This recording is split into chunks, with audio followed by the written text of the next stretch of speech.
안녕하세요. 마른 땅을 적시는 담비 같은 방송, 저는 알기 쉬운 성경교리의 목사 차주영입니다. 자, 오늘 이 시간에는 지난 시간에 이어 남은 무리의 정체와 그리고 그들이 가진 사명이 무엇인지에 대해서 살펴보도록 하겠습니다. 지난 시간 우리는 남은 자손이라는 특별한 존재들이 요한계시록 12장 17절의 예언에서 등장하는 것을 살펴보았습니다. 용이 여자에게 분노하여 돌아가서 그 여자의 남은 자손, 곧 하나님의 계명을 지키며 예수의 증거를 가진 자들과 더불어 싸우려고 바다 모래 위에 서 있더라. 자, 먼저 살펴볼 것은 남은 자손보다 구체적으로는 이 여자의 남은 자손이 누구인가 하는 것입니다.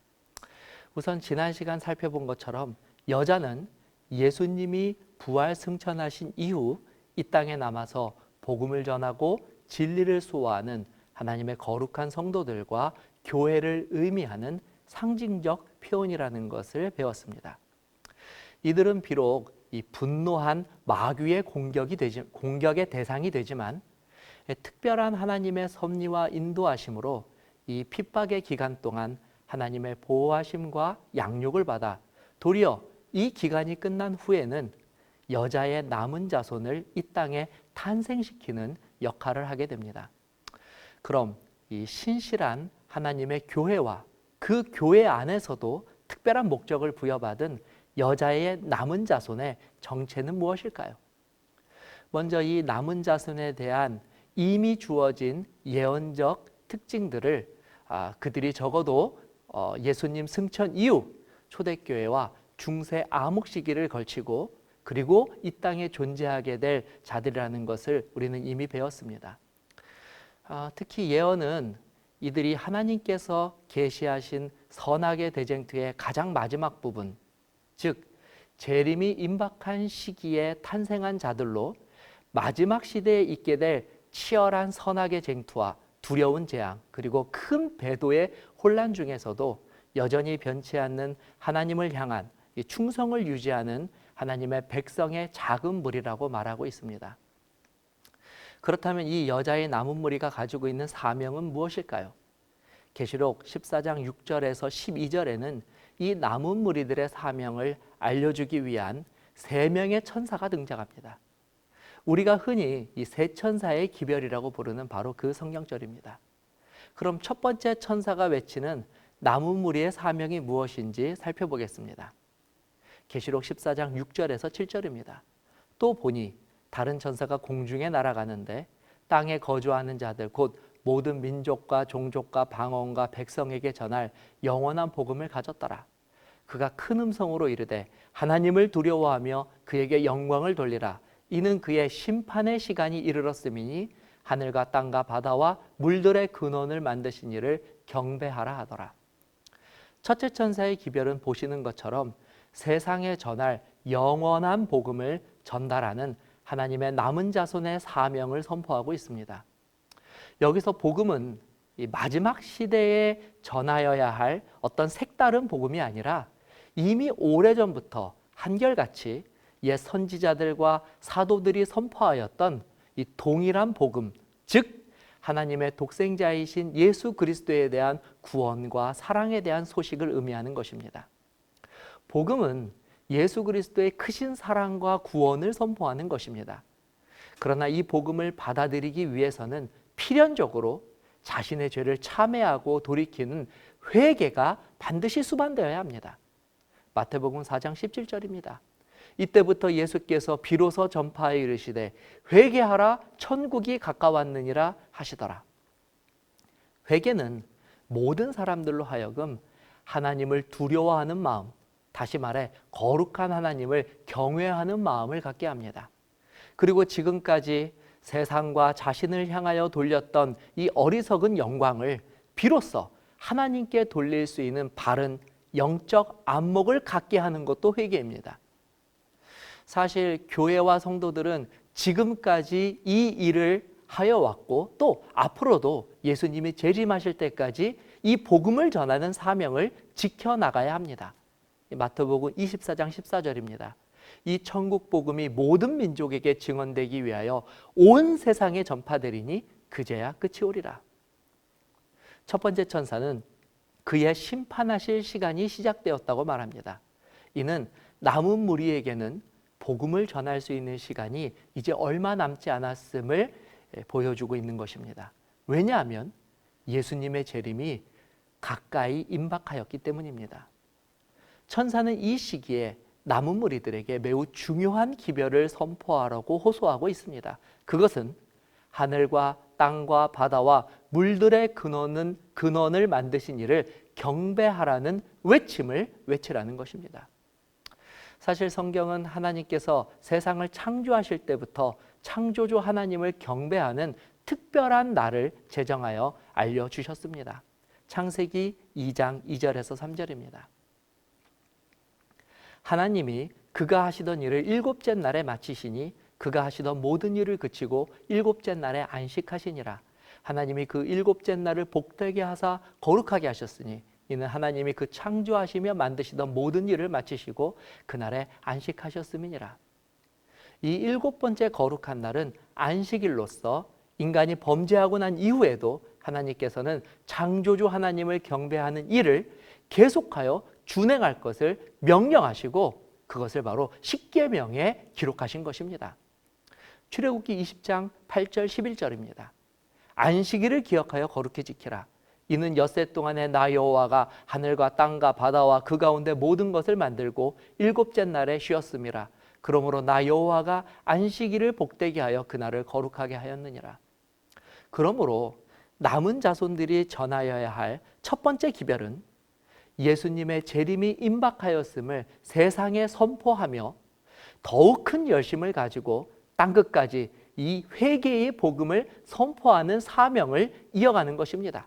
그리고 더불어 그들을 창조주 하나님을 예배하는 참된 예배로 인도하는 하나님의 진리를 선포하는 것, 이것이 바로 첫 번째 천사가 우리들에게, 남은 자손들에게 선포하라고 알려준 내용인 것입니다. 자, 두 번째 천사가 알려주는 남은 무리의 사명은 다음과 같습니다. 계시록 14장 8절입니다. 또 다른 천사 곧 둘째가 그 뒤를 따라 말하되 무너졌도다 무너졌도다 큰 성 바벨론이여 모든 나라에게 그의 음행으로 말미암아 진노의 포도주를 먹이던 자로다 하더라. 바벨론은 이 성경에서는 그 시초부터 하나님을 대적하는 자들로 등장합니다. 그들이 쌓은 높은 탑은 가장 추악한 하나님을 배도하는 상징물이었고 하나님을 반역하는 세력들이 모인 중심지였습니다. 이사야는 이 상징적으로 바벨론을 마귀가 왕권을 가지고 다스리는 나라라고 묘사하기도 하였습니다. 이사야 14장 4절입니다. 너는 바벨론 왕에 대하여 이 노래를 지어 이르기를 압제하던 자가 어찌 그리 그쳤으며 강포한 성이 어찌 그리 패하였는고. 그리고 이 바벨론 사상은 이후 하나님을 대적하는 세력을 묘사하는 상징적인 표현이 되었습니다. 베드로는 초대교회 당시 교회를 핍박하는 제국 로마를 바벨론이라고 묘사하였습니다. 베드로전서 5장 14절입니다. 택하심을 함께 받은 바벨론에 있는 교회가 너희에게 문안하고 내 아들 마가도 그러하니라. 자, 이후 바벨론은 하나님에 대한 믿음을 배도한 자들로서 하나님을 대적하는 정신을 가지고 있는 자들을 상징하는 그와 같은 의미가 되었습니다.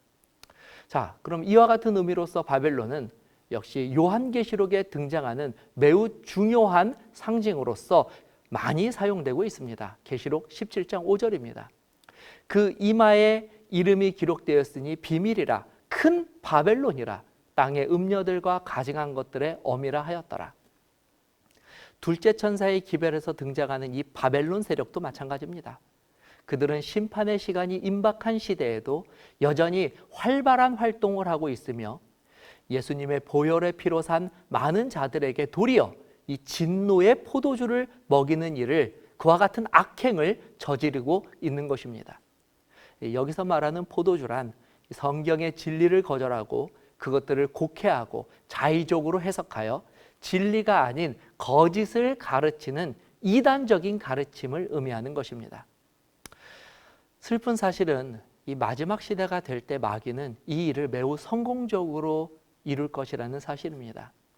많은 사람들이 심지어 진리 안에 있다고 자부하는 자들까지도 마귀에 끈질기고 교묘한 이 거짓 기만에 당하는 일이 일어나게 될 것입니다. 마가복음 13장 22절입니다. 거짓 그리스도들과 거짓 선지자들이 일어나서 이적과 기사를 행하여 할 수만 있으면 택하신 자들을 미혹하려 하리라.